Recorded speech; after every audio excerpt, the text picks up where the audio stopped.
That would be the 2018 World Cup qualifier between the United States and Honduras. And Grant Wahl of Sports Illustrated and Planet Football will be covering that, joining us right now here on the Morning Run. Good morning, Grant. How are you?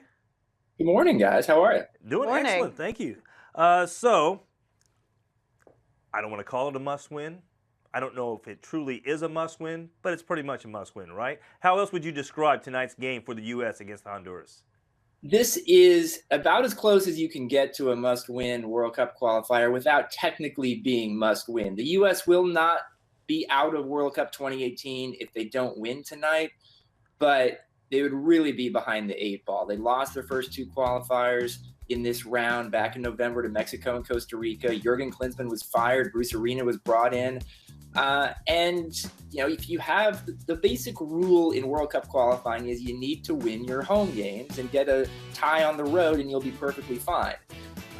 This is a home game, and if the U.S. doesn't get 3 points, there's going to be a lot of people really worried that the U.S. won't make the World Cup for the first time since 1986. Well, no team has reached a World Cup after failing to record a point in the first 3 rounds of the Hex. What happens if U.S. doesn't? Well, it's going to be really behind the eight ball and have to get some wins on the road.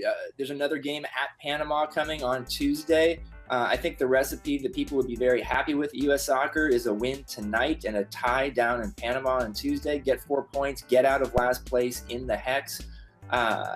There is some margin for error. You look back 4 years ago, and this is a 10-game tournament this year, and Mexico only won 2 of its 10 games 4 years ago and still somehow qualified for the World Cup. So when I say there's some margin for error, I think there is, but the U.S. doesn't want to cut things close, and really turning things around and getting a win, and maybe even a convincing win tonight would be a real boost.